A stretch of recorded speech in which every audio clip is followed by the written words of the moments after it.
데살로니가 후서 1장 1절로 12절 말씀 가지고 하나님의 나라에 합당한 사람들, 이런 제목으로 함께 은혜를 나누겠습니다. 세계적으로 유명한 미국의 골프 선수가 사우디아라비아 왕의 초대를 받았습니다. 왕은 전용 비행기를 미국에 보내 초청하였습니다. 며칠 동안 골프를 함께 치고 돌아갈 때에 왕이 말했습니다. 귀중한 시간을 내서 저를 찾아주셨으니 사례를 하고 싶습니다. 원하시는 것은 무엇이든지 말씀하십시오. 그때 골프 선수는 아닙니다. 이렇게 환대해 주신 것만으로도 충분합니다. 무엇을 더 바라겠습니까? 왕은 고집을 꺾지 않았습니다. 아닙니다. 꼭 선물을 해드리고 싶습니다. 선수는 왕의 호의를 더 이상 거절할 수 없었습니다. 그렇다면 저에게 골프채 하나를 선물해 주십시오 라고 말했습니다. 왕은 흔쾌히 선물을 보내드리겠다고 약속했습니다. 이 선수는 내심 어떤 골프채를 선물 받을까 궁금해했습니다. 혹시 순금으로 된 골프채일까? 다이아몬드가 박힌 골프채를 생각했습니다. 그런데 여러 날이 지났는데도 골프채가 좀처럼 배달되지 않았습니다. 어느 날 왕에게 편지 한 통을 받았습니다. 그는 골프채가 아닌 편지가 온 것에 대해서 약간 실망하면서 편지를 열어보았습니다. 그 편지에는 감사하다는 내용과 함께 미국에 있는 한 골프장을 선물한다는 기증서가 들어 있었습니다. 무엇이든지 원하는 것을 다 주겠다고 했지만 정중히 사양하면서 골프 선수답게 골프채 선물을 구한 그 선수에게 왕은 크게 감동하여 골프장을 선물했던 것입니다. 만왕의 왕이신 천지 만물을 지으시고 주관하시는 전능하신 하나님께서도 우리에게 가장 소중한 것을 주시기를 원하십니다. 여러분, 이 하나님께로부터 어떤 선물을 받기를 원하십니까? 하나님의 나라를 성석받는 축복, 구원과 영생의 축복, 이 세상에서 필요한 모든 것을 선물로 주실 수 있는 분이 하나님이십니다. 영광스러운 하나님의 은혜의 선물을 받을 수 있는 사람은 하나님의 나라에 합당한 사람일 것입니다. 골프 선수다운 선물을 구했을 때 더 큰 골프장을 선물했던 사우디아라비아의 왕보다 더 크고 위대하신 하나님께서는 우리가 세상의 영광을 구하기보다는 하나님의 나라에 합당한 자로 살아가기를 소망하는 사람들에게 예수님을 다시 보내셔서 영원한 하나님의 나라를 상속받고 구원과 영생을 누리는 은혜를 베풀어 주시며 이 땅에 사는 동안에도 필요한 모든 것을 풍성하게 채워주실 수 있는 하나님이십니다. 따라서 우리는 하나님의 나라에 합당한 사람으로 살아가는 것을 간절히 소망하는 사람들이 되어야 할 것입니다.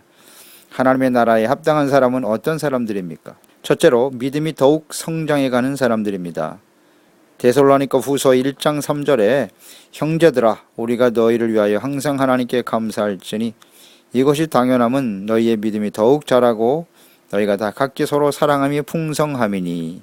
사도 바울은 데살로니가 성도들을 위해서 항상 하나님께 감사하는 것이 당연하다고 말했습니다. 그 이유는 그들의 믿음이 더욱 성장해 가고 있었기 때문이었습니다. 이는 하나님께서 크게 기뻐하시는 일입니다. 목회자 입장에서도 성도들을 대할 때 가장 감사한 일 역시 날마다 믿음이 성장해가는 성도들을 보는 것입니다. 안타까운 일은 믿음의 기복이 심한 성도를 보는 것입니다. 우리 그리스도인들은 항상 성령과 은혜가 충만해야 합니다. 그럼에도 불구하고 때로는 침체에 빠질 때도 있습니다. 믿음이 침체되는 이유는 무엇일까요? 그것은 한마디로 기본에 충실하지 않기 때문일 것입니다. 말씀 묵상과 기도에 충실하지 않기 때문입니다. 성령님의 인도하심을 받는 삶을 등한히 하기 때문일 것입니다. 우리가 하나님의 말씀을 묵상하고 기도할 때 우리의 관심과 초점은 하나님께 맞추어집니다. 그렇지만 말씀과 기도가 충실하지 못하면 우리는 하나님보다는 자기 자신에게 집중하게 되고 세상에 되어지는 일이나 상황에 집착하게 되는 것이죠. 그래서 우리는 점점 영적인 침체를 경험하게 되는 것입니다. 예수님께서 천국을 비유로 설명하시면서 마태복음 13장 31절로 32절에 말씀하시기를 또 비유를 들어 이르시되 천국은 마치 사람이 자기 밭에 갖다 심은 겨자씨 하나 같으니 이는 모든 씨보다 작은 것이로되 자란 후에는 풀보다 커서 나무가 되매 공중의 새들이 와서 그 가지에 깃들이느니라 라고 말씀하셨습니다. 이 천국의 특성은 뭐냐면 계속해서 성장해 가는 것입니다. 그 천국의 속성이 성장하는 것인 것처럼 하나님의 나라에 합당한 사람은 끊임없이 성장해 가는 것입니다. 그러니까 믿음의 성장을 보여주는 그 열매가 무엇이냐? 오늘 말씀 보니까 너희가 서로 사랑함으로 인해서 사랑함이 더욱 풍성해졌다 그랬습니다. 그러니까 주님의 사랑 안에서 열매를 맺어가는 거예요. 이것이 성장이죠. 그러니까 사랑의 하나님, 사랑의 주님을 더욱더 닮아가는 모습. 이것이 성장으로 나타나는 겁니다. 그래서 하나님이 우리를 사랑하신 것처럼, 예수님께서 우리를 사랑하신 것처럼 너희도 서로 사랑하라 하는 이 주님 안에서의 사랑이 더욱더 풍성해져 가는 거죠. 하나님 사랑하고 이웃 사랑하는 마음이 점점 더 커지는 겁니다. 이게 주님을 닮아가는 모습이라고 볼 수가 있겠죠. 자, 온전한 믿음이라고 하는 것, 믿음의 성장은 우리가 한번 생각해 보면 순경 중에 믿음이 자랄까요? 역경 중에 믿음이 자랄까요? 어떨 때 더 믿음이 성장할 것 같습니까? 우리 잘 알죠? 모든 것이 평탄하고 잘 될 때보다는 우리에게 시련과 어려움이 다가올 때 훨씬 더 우리의 믿음은 성숙하게 되어 있습니다. 또 반대로 이런 생각도 해볼 수 있어요. 우리의 믿음이 계속 성장하는 믿음이냐 그렇지 않느냐, 무엇으로 판단할 수 있느냐? 우리의 삶 속에 시련과 핍박과 환난이 다가올 때 그 믿음이 성숙한 믿음인가 아닌가를 분별해낼 수 있을 것입니다. 그래서 4절 말씀해 보시면 그러므로 너희가 견디고 있는 모든 박해와 환난 중에서 너희 인내와 믿음으로 말미암아 하나님의 여러 교회에서 우리가 친히 자랑하노라 그랬어요. 데살로니가 교회는 핍박을 많이 당하고 있었습니다. 예수님을 믿는 것 때문에 사회적으로 혹은 재정적, 경제적으로 많은 불이익을 당하고 있었습니다. 정상적인 생활을 할 수 없을 정도로 고통을 당하고 있었습니다. 그럴 때 그들은 어떻게 반응했습니까? 믿음과 인내로 그 어려움을 이겨내고 있었다 그랬습니다. 그렇기 때문에 그들의 모습을 바라보면서 그 영적 믿음의 성장을 보면서 더 크게 감사하고 기뻐할 수밖에 없었다는 것이죠. 그리스도 앞에서 우리가 영광스러운 모습으로 서게 될 것을 날마다 믿고 인내하고 소망하면서 그 어려움을 이겨냈다는 것입니다. 우리가 주님을 섬기며 따르는 삶에는 이런 시련과 어려움들이 반드시 있게 돼 있어요. 이것을 어떻게 우리가 잘 이겨내느냐 하는 것이 중요해요. 성숙한 믿음은 시련도 이겨내고 오히려 그 가운데서도 하나님께도 감사하고 찬양할 수 있는 사람, 흔들림 없이 주님을 믿고 따르는 사람이라고 볼 수 있겠죠. 그래서 그들에게 당하는 많은 핍박을 생각해 봅니다. 그들은 핍박을 하는 사람들에 대해서 원망하거나 혹은 저주하거나 불평하는 것이 아니라 원수까지도 사랑하라고 하신 주님의 말씀을 순종했어요. 그래서 그들을 위해서 축복했고 기도하고 믿음과 소망과 사랑 가운데 인내하며 승리할 수 있었던 것입니다. 그러니까 핍박과 환난으로 인해서 믿음이 약해진 것이 아니라 그 믿음과 사랑이 더욱더 성장하게 되었다는 겁니다. 이것이 하나님의 나라에 합당한 사람들의 모습인 것이죠. 이로 인해서 그들의 믿음의 성장이 주변의 모든 사람들에게, 모든 교회에게 귀감이 되었다는 겁니다. 자랑거리가 되었다 그랬어요. 그래서 이러한 모습을 보면 우리가 시련과 어려움을 믿음과 인내로 잘 우리가 승리하며 나갈 때 많은 사람들에게 소망을 주고 기쁨을 줄 수가 있는 것입니다. 하나님의 나라의 속성, 그것은 기쁨이 아니겠습니까? 환난 많은 세상, 고난과 시련이 많은 세상 속에서 우리가 그것을 능히 이길 수 있는 성숙한 믿음을 가지고 살아갈 때 하나님을 기쁘시게 할 뿐만 아니라 모든 사람들에게 소망을 주고 용기를 줄 수가 있는 것입니다. 5절 말씀해 보시면 이는 하나님의 공의로운 심판의 표요 너희로 하여금 하나님의 나라에 합당한 자로 여김을 받게 하려 함이니 그 나라를 위하여 너희가 또한 고난을 받느니라. 이 고난과 시련을 받는데 이것이 하나님의 나라에 합당한 자로 여기는 과정이요. 또 그 고난은 하나님의 나라를 위해서 받는 고난이었다는 거죠. 오늘 말씀 그렇게 기록하고 있습니다. 자, 이런 면에서 우리가 생각을 해본다면 자, 그리스도를 믿고 따르는 우리 성도들이 우리의 삶 속에 의와 거룩함을 추구하며 살아가는 그런 성도들의 삶 속에 왜 이런 고난이 다가올까요? 핍박을 받게 되는 것일까요? 그런 질문을 해봅니다. 그 이유는 무엇이냐면 의와 거룩함으로 살아가는 그리스도인들을 세상 사람들이 좋아하지 않습니다. 세상 사람들 자체가 미워해요. 그들의 중심은 교만이고 그들의 중심은 정욕이에요. 의에 대한 삶이 그들에겐 전혀 없어요. 관심도 없고, 그러니까 하나님과 그리스도 안에서 의와 거룩함과 진실함으로 살아가는 걸 싫어해요. 그들은 이미 어둠 가운데 있는 자고 하나님의 자녀들은 낮에 속한 자요 빛 가운데 있는 사람들이기 때문에 어둠은 빛을 싫어하게 되는 거죠. 예수님을 십자가에 못 박은 것처럼 예수 그리스도를 따르는 그리스도인들을 세상 사람들은 절대 좋아하지 않습니다. 그렇지만 이러한 시련과 핍박이 오히려 그리스도인들에게는 더 큰 유익을 얻게 되는 것이죠. 이 죄 가운데 어둠 가운데 속한 사람들은요, 의롭게 살아가는 사람들을 어떻게 해서든지 그 진흙탕으로 끌어들이려고 해요. 그래서 죄악 가운데 자신들과 같이 교만과 욕심 속에 인본주의로 세상에 타락한 모습으로 살아가도록 끊임없이 유혹하고 있고 끊임없이 핍박하고 있어요. 이 사탄이 쓰는 방법이 바로 이 가장 전형적인 모습이에요. 유혹, 달콤한 것으로 유혹하여 타락시키거나 아니면 힘을 가하죠. 힘을 가해서 핍박을 통해서 두렵게 만들죠. 그래서 결국 죄악 가운데 떨어져서 자기들과 똑같은 모습으로 살아가도록 끊임없이 역사하고 있는 거죠. 그렇기 때문에 그리스도인으로 살아간다는 것은 우리 삶에 이렇게 여러 가지 시련과 어려움을 당할 수밖에 없는 것이지만 오히려 그런 시련을 통해서 우리는 더욱더 큰 믿음을 갖게 돼요. 왜냐하면 하나님께서 고난과 어려움을 당하는 사람들을 그냥 내버려 두시지 않습니다. 그 모든 것을 능히 이길 수 있도록 하나님께서 특별한 능력을 더하여 주시는 거예요. 성령의 기름 부심을 더하여 주시고 하나님의 말씀에 대한 굳건한 믿음과 확신을 날마다 심어주시는 거예요. 그래서 이기게 만들어 주십니다. 그래서 그리스도인들이 세상으로부터 핍박을 받는 것은 하나님의 공의의 표가 된다 그랬죠. 공의의 심판의 표다 이렇게 말씀하고 있습니다.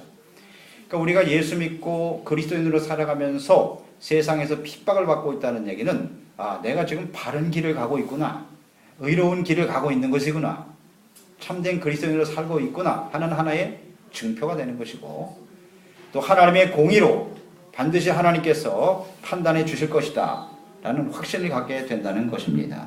그래서 주님을 위해서, 의를 위해서 핍박을 당하는 게 복이 있다고 하셨습니다.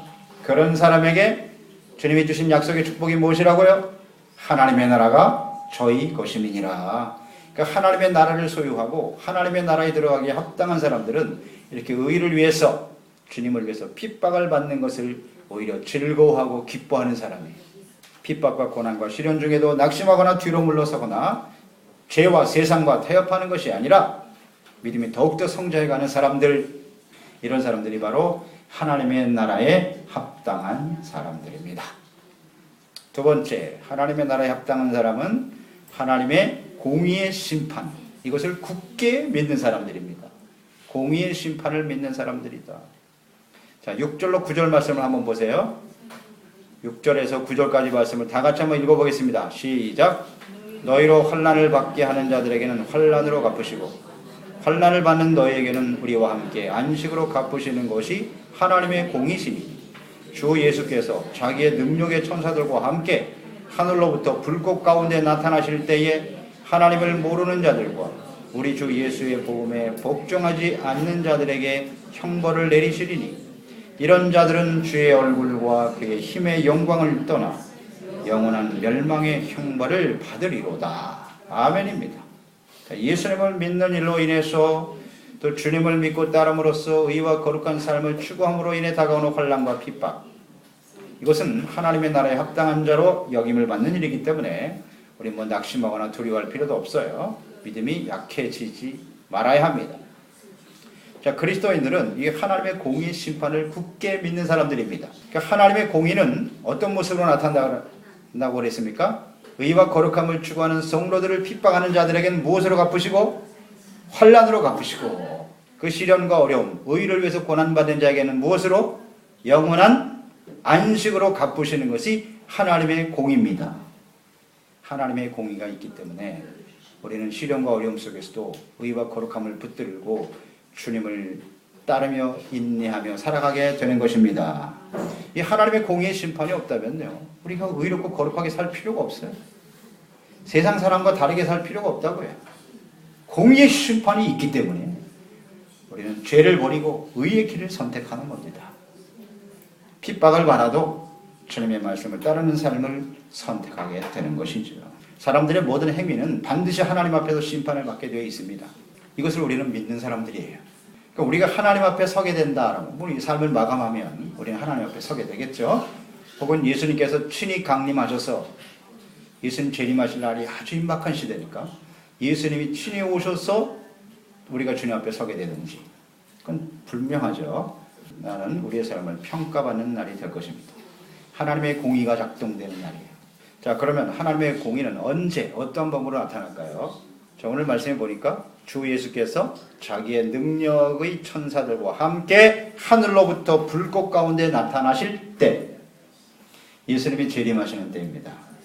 주님이 찾아오실 때 악한 자들에 대한 공의가 실현된다는 거죠. 근데 우리가 현실적으로 보면 악을 행하면서도 잘 사는 사람들이 너무 많잖아요. 그것 때문에 사실 성도들은 굉장히 고통을 겪습니다. 갈등을 겪기도 하고요. 하나님을 바르게 믿는 사람은 핍박당하고 어려움을 많이 당하고, 하나님 없이도 악하게 사는 사람은 너무나 잘 되고, 그것 때문에 굉장히 혼란스러운데, 하지만 하나님의 공의의 심판을 믿는 성도는 그런 죄악에 소망을 두고 살지 않습니다.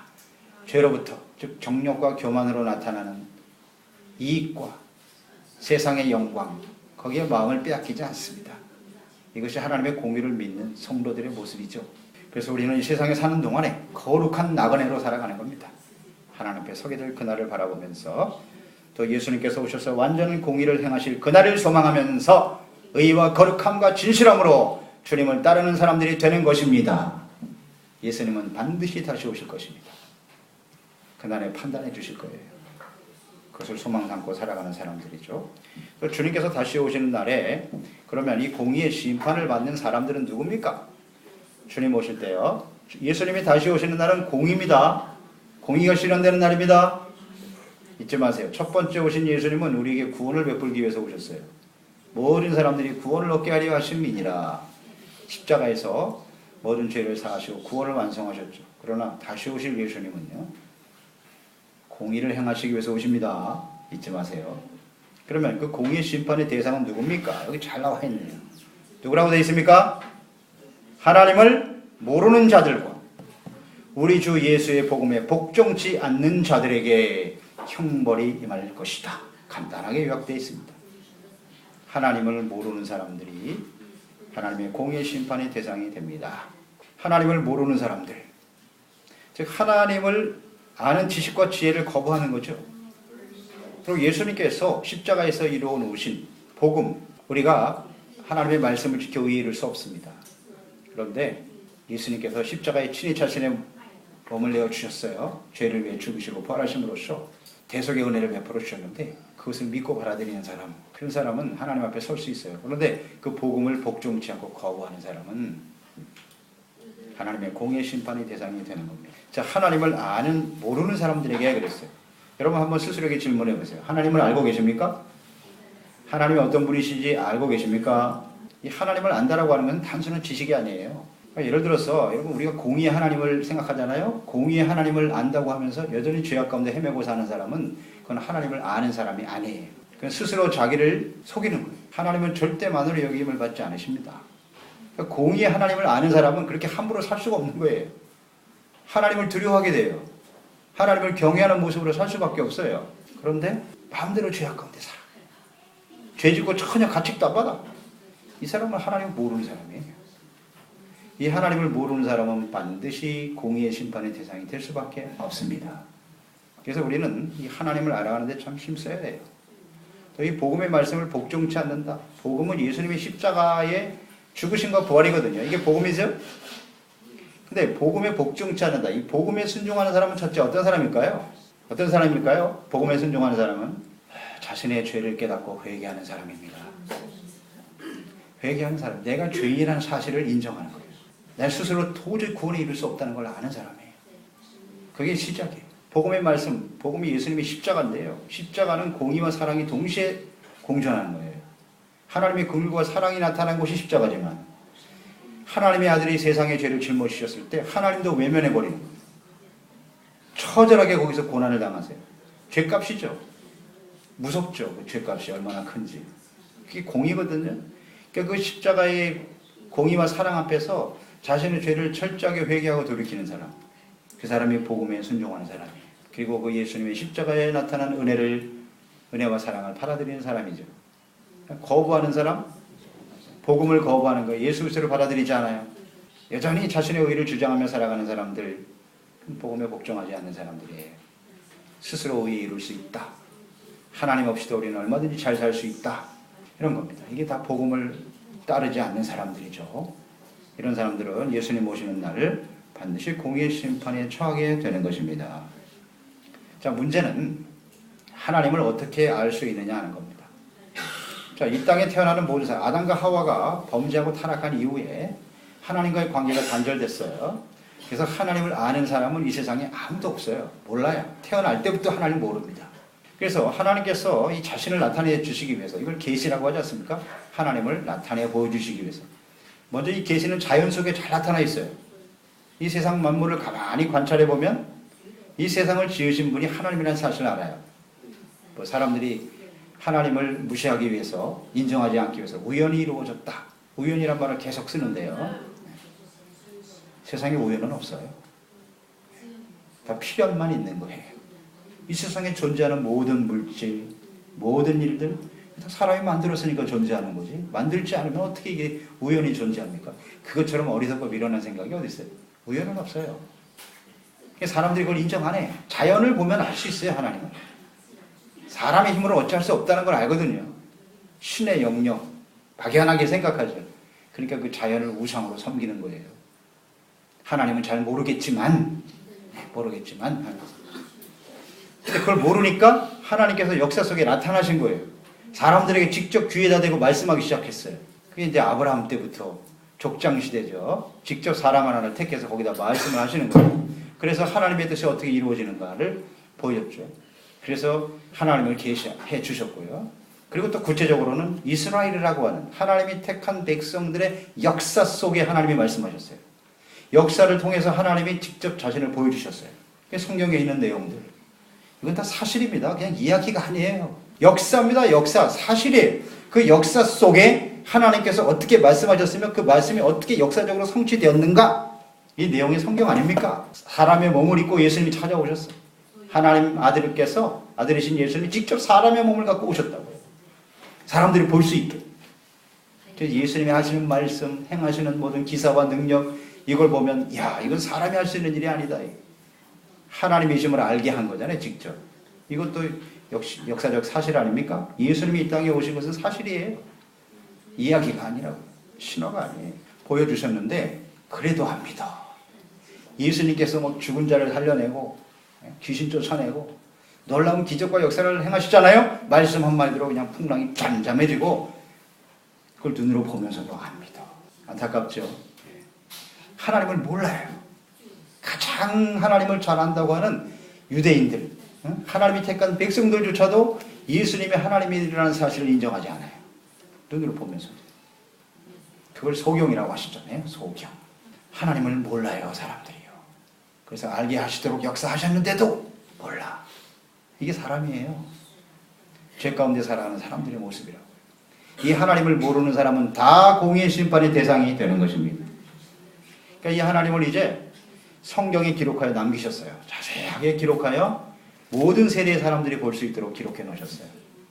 그렇기 때문에 우리는 하나님이 충분히 우리의 인간의 역사 속에 자신을 보여주셨고 증명해 주셨거든요. 그래서 이제 우리는 하나님을 모른다고 말할 수가 없어요. 누구든지 관심만 가지면 하나님을 알 수가 있어요. 근데 문제는 우리가 관심 갖고 우리가 노력한다고 해서 열심히 공부하고 노력한다고 해서 하나님을 알 수 있느냐? 그렇지 않다는 거예요. 이게 문제예요. 그럼 어떻게 우리가 하나님을 알 수 있습니까? 에베소서 1장 17절 우리 주 예수 그리스도의 하나님 영광의 아버지께서 지혜와 계시의 영을 너에게 주사 하나님을 알게 하시고 아멘. 하나님께서 지혜와 계시의 영, 성령이시죠. 하나님의 영을 우리 가운데 보내주시고 깨닫게 해주셔야만 알 수 있답니다. 오늘날은 하나님을 알 수 있는 방법은 단 한 가지예요. 하나님이 보내신 성령께서 우리 가운데 역사하셔야만 알 수 있어요. 아멘입니다. 이거 인간의 노력으로 되는 게 아니라니까요. 우리가 열심히 공부하고 연구한다고 해서 되는 것도 아니에요. 같은 성경을 보면서도 이단이 수두룩하게 나오잖아요. 똑같은 성경을 보는데도. 엉터리 이단들이 얼마나 많아요. 구원에 이룰 수 없어요. 하나님은 몰라. 그러니까 하나님의 성령이 역사하셔야 돼요. 따라서 우리 이런 생각을 하는 거예요. 여기서 우리 사명을 생각하게 되는 거죠. 사명. 우리가 해야 될 일이 뭔가 이런 것을 생각하게 되는 거예요. 하나님을 모르는 사람들에게 우리는 하나님을 알려줘야 할 사명이 있는 거예요. 우리도 캄캄한 소경, 어둠 가운데 있었던 사람들인데 주님 성령님께서 역사하셔서 우리의 눈을 열어 예수님이 그리스도라는 사실을 알고 믿게 하셨고 하나님의 나라가 실제하는 것이라는 걸 알고 믿게 하셨고 이건 우리에게 사명이 생기는 거예요. 그래서 가르쳐야 돼요. 사람들에게. 이것이 하나님의 공의를 믿는 사람들의 모습이에요. 그리고 하나님의 성령이 역사하셔야만 알 수 있으니까 어떻게 해야 돼요? 우리는 그 모든 사람들이 하나님의 성령으로 감동되어 하나님을 알 수 있도록 끊임없이 기도해야 하는 것입니다. 아멘입니다, 여러분.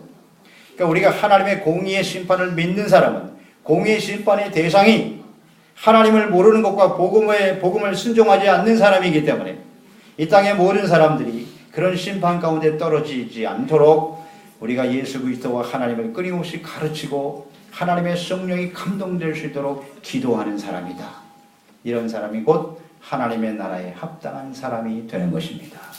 그저 막연하게 교회만 다녔으니까 나는 하나님의 나라에 합당한 사람이 되겠지. 그렇지 않습니다. 복음의 말씀에 순종하는 거예요. 예수 그리스도의 복음을 전파하고 증거하는 일, 나의 삶을 기쁨으로 드리고 헌신할 수 있는 사람이 되어야 하는 거예요. 그런 사람이 하나님의 나라에 합당한 사람이 되어 주님을 뵐 수 있을 것입니다. 마지막 세 번째로 하나님의 나라에 합당한 사람은 예수님의 이름에 영광을 돌리는 사람이다. 자, 10절 12절 말씀 1장 10절로 12절 말씀을 다 같이 읽어보겠습니다. 시작. 그날에 그가 강림하사 그의 성도들에게 영광을 받으시고 모든 믿는 자들에게서 놀랍게 여김을 얻으시리니 이는 우리의 증거가 너희에게 믿어졌습니다. 이러므로 우리도 항상 너희를 위하여 기도하며 우리 하나님이 너희를 그 부르심에 합당한 자로 여기시고 모든 선을 기뻐함과 믿음의 역사를 능력으로 이루게 하시고 우리 하나님과 주 예수 그리스도의 은혜대로 우리 주 예수의 이름이 너희 가운데서 영광을 받으시고 너희도 그 안에서 영광을 받게 하려 함이니라. 아멘. 예수 그리스도의 이름이, 그러니까 우리의 삶을 통해서 예수님의 이름이 영광을 받으시고 그런 삶을 살아갈 때 우리도 그 주님 안에서 영광을 받게 되리라. 그렇습니다. 이것이 하나님의 나라에 합당한 사람의 모습입니다. 그러니까 우리는 언제나 나의 영광이 아닌 예수 그리스도의 이름의 영광을 위해서 살아가는 사람이 되어야 하겠습니다. 이것을 위해서 끊임없이 기도한다 이렇게 고백하고 있지 않습니까? 너희를 부르심에 합당한 자로 여기시고 그랬어요. 주님께서 우리를 택하시고 부르신 이유, 그것은 무엇이냐? 오늘 말씀에 나와 있네요. 모든 선을 기뻐하고 믿음의 역사를 능력으로 이루게 하시기 위함. 이것을 위해서 우리가 부름을 받았다는 거예요. 그러니까 모든 선을 행하는 것을 기뻐하는 거예요. 선이라고 하는 건 무엇이라고 그랬습니까? 선이란 justicia, 의를 행하는 것이요. 그 다음 misericordia, 사람들을 불쌍히 여기는 겁니다. 긍휼히 여기고 불쌍히 여기는 게 선이에요. 그 다음 겸손한 마음으로 겸손함으로 하나님과 동행하는 것이 선이다 그랬잖아요. 미가서 6장 8절. 그러니까 겸손한 모습을 갖는 게 선이에요. 그리고 하나님과 늘 동행하는 모습, 이것을 끊임없이 추구하는 거죠. 항상 선을 따르라. Seguid lo bueno. 주님의 명령입니다. 이것이 하나님의 뜻이에요. 이것을 끊임없이 이루어가는 사람, 이런 사람이 부르심에 합당한 사람이요. 이런 모습은 반드시 하나님께 영광을 돌리게 되는 것입니다. 초점이 하는 주님의 영광에 맞춰져 있단 말이에요. 또 믿음의 역사는 어떤 거예요? 믿음으로 산다는 것은 무엇을 의미하는 것입니까? 어렵습니까? 여러분 잘 생각해봐요. 믿음의 역사는 뭐예요? 믿음으로 일어나는 일은 뭐죠? 중요한 질문입니다. 여러분 믿음으로 살고 계신가요? 믿음으로 살고 계십니까? 믿음으로 산다는 건 무슨 역사에 어떤 일이 일어나는 거예요? 믿음으로 살면. 믿음으로 사는 것은 곧 의를 말하는 겁니다. 우리가 무엇을 믿는 겁니까? 자기 자신을 믿으면 교만이 생기는 거고요. 하나님을 믿는 믿음으로 사는 사람은 언제나 겸손해요. 그리고 그 영광이 하나님께 맞춰져요. 그게 믿음의 역사입니다. 하나님의 말씀을 믿고 살기 때문에 그것은 반드시 justicia, 의로 나타나게 돼 있어요. 근데 내가 믿음으로 살았는데 죄악 가운데 살면서도 세상에선 잘 됐다. No! 그건 아니에요. 그런 건 믿음의 역사가 아니에요. 근데 그걸 믿음이라고 생각해. 긍정적인 생각을 가지세요. 긍정적인 생각으로 세상에서 잘 됐다. 성공했다. 그건 사실 하나님과 별 상관이 없어요. 그건 믿음의 역사가 아니에요. 이거 헷갈리면 안 돼요. 믿음의 역사는 언제나 후티세, 의로 나타나 하나님의 말씀을 붙들고 사는 사람들이기 때문에 이런 의와 거룩함으로 나타나는 것, 하나님의 영광으로 나타나는 것이 믿음의 역사입니다. 믿음의 역사를 능력으로 이루게 하시고 그 능력은 하나님께서 주시는 성령의 기름 부심과 능력으로 이루어져 가는 거죠. 이런 사람들은 언제나 하나님께 영광을 초점을 맞추게 되고 이런 모습이 예수님 다시 오실 때 그러한 그리스도인의 삶으로 살아가는 우리를 통해서 하나님께서 영광을 받으시고 그래서 핵심은 그겁니다. 하나님의 나라에 합당한 사람은 언제나 하나님의 이름에 예수 그리스도의 이름에 영광을 돌리는 사람이라는 것이죠. 그런 사람들이 하나님의 나라에 합당한 사람이 되는 것입니다. 정리해 보겠습니다. 하나님의 나라에 합당한 사람은 끊임없이 믿음이 성숙해가는 사람입니다. 시련과 어려움이 다가왔을 때 더욱 믿음이 자라는 사람, 그런 사람이에요. 하나님의 공의의 심판을 분명히 믿고 의와 거룩함과 진실함을 따라가는 사람, 하나님을 알지 못하고 복음에 복종치 않는 사람들이 심판의 대상이 된다는 걸 알고 그들이 하나님을 알 수 있도록 끊임없이 가르치고 증거하는 사람들, 또 하나님의 성령이 역사하시도록 성령이 감동하여 하나님을 알게 하는 사람들이 될 수 있도록 끊임없이 기도로 헌신하는 사람들, 그리고 언제나 주님의 이름에 영광을 돌리는, 나의 영광이 아닌 주님의 영광에 초점을 두고 사는 사람들, 이런 사람들이 바로 하나님의 나라에 합당한 사람들인 것입니다. 이런 사람들이 예수님이 다시 오시는 날 영광스러운 모습으로 주님을 맞이하게 될 것입니다. 기도하겠습니다. 하나님 아버지, 오늘도 주님의 말씀을 듣습니다. 하나님의 나라에 합당한 사람은 어떤 사람인가? 그렇죠. 우리는 이 땅에 살면서 뭔가 모든 일에 합당한 사람이 돼야죠. 그에 걸맞는 인생을 살아야 되는 거죠. 우리는 하나님의 자녀입니다. 그리스도인입니다. 그러므로 우리는 하나님의 나라를 소망하고 사는 사람들이기 때문에 언제나 그리스도인답게 하나님의 자녀답게 이 땅에 영원히 살 사람들이 아니지 않습니까? 하나님의 나라에 들어가 하나님과 영원히 살 사람들이기 때문에 하나님의 나라에 합당한 자로 준비되어지고 또 그 일을 위해서 끊임없이 성령의 도우심을 구하고 기도하며 성숙해가는 우리 모두가 되게 하여 주옵소서. 예수님의 이름으로 기도드리옵나이다. 아멘. 데살로니가 후서